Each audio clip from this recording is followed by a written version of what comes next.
ఇదొక అద్భుతం, అమోహం,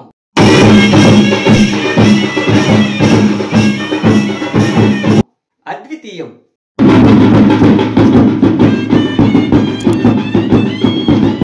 పురి లియోచౌ మునుపెన్నడూ మీరు కని విని ఎరగని ఒక నృత్య రూపకం ఈ పురి లియోచౌ. వెస్ట్ బెంగాల్ కి సంబంధించిన సాంప్రదాయ జానపద నృత్య రూపకం ఈ పురి లియోచౌ.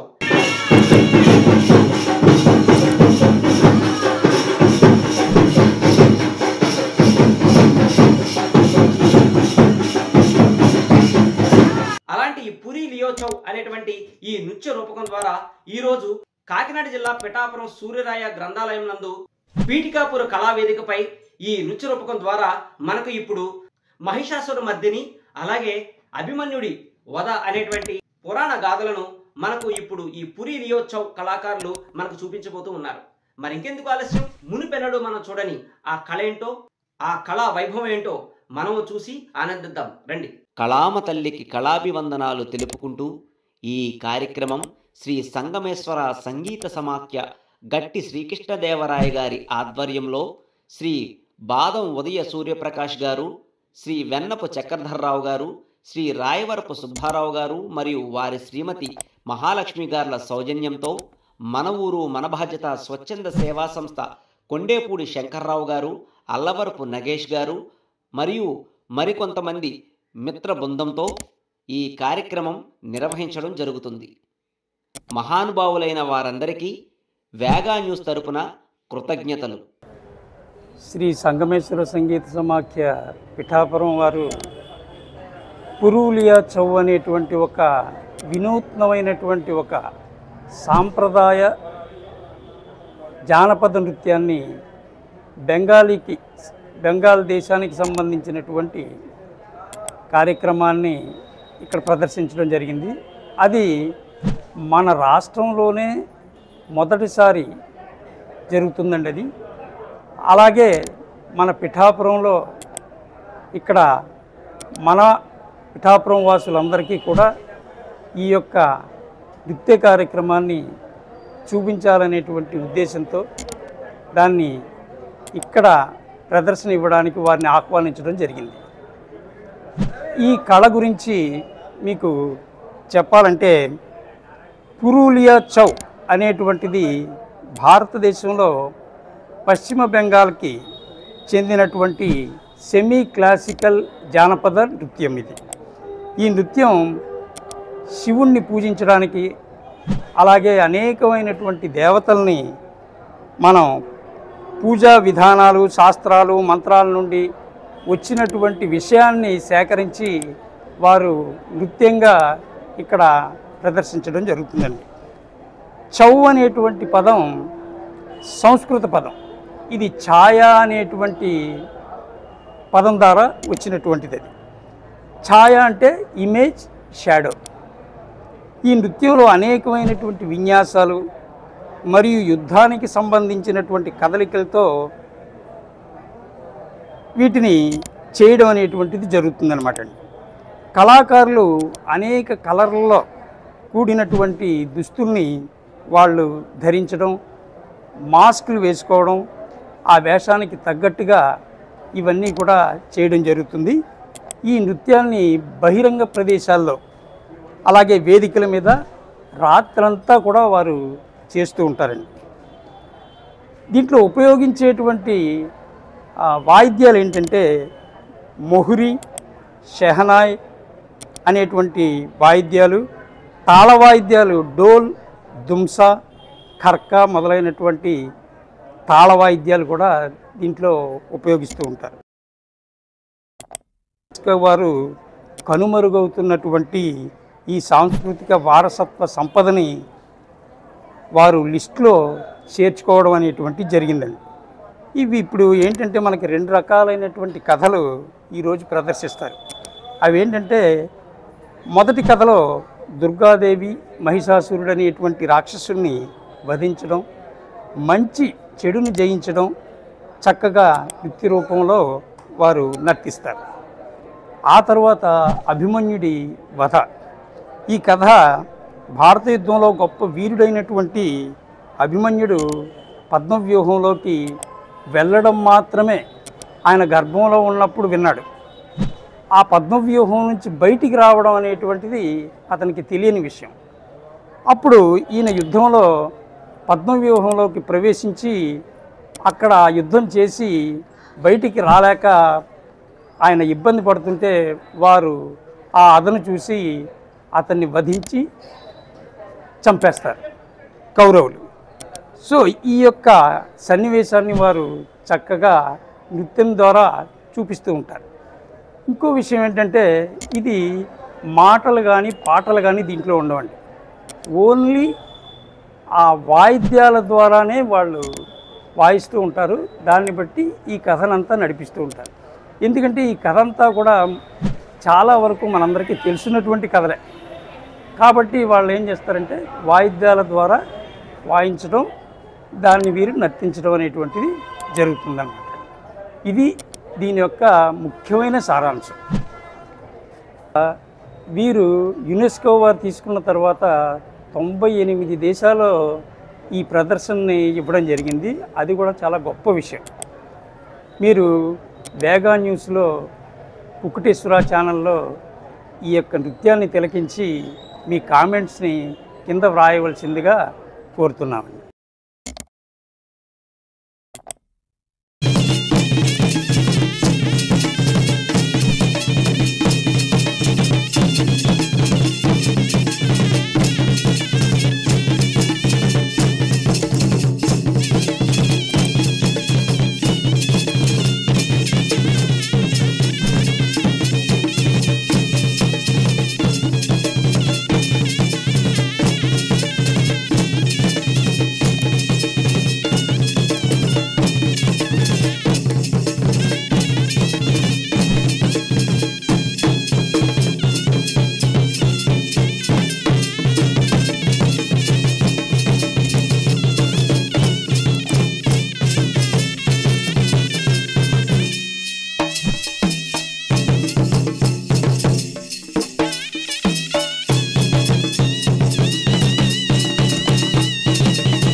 ఈ అభిమన్యుడు యుద్ధం చేయడానికి ఈ పద్మవ్యూహాన్ని పన్ని ఆ పద్మవ్యూహంలోకి ఇతను వచ్చేటట్టుగా చేస్తారు. చేసిన తర్వాత అతన్ని అందరూ కలిసి ఒక్కడిగా చేసి వధించడం జరుగుతుంది. ఈ యొక్క సన్నివేశాన్ని వారు ఒక 20 నిమిషాలు మాత్రమే ఉంటుంది స్టోరీ. ఆ 20 మినిట్స్లో వాళ్ళు ఏం చేస్తారంటే అభిమన్యుడి వధని చూపిస్తారు.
చూశారుగా ఎంత అద్భుతమైనటువంటి కళాకారులు.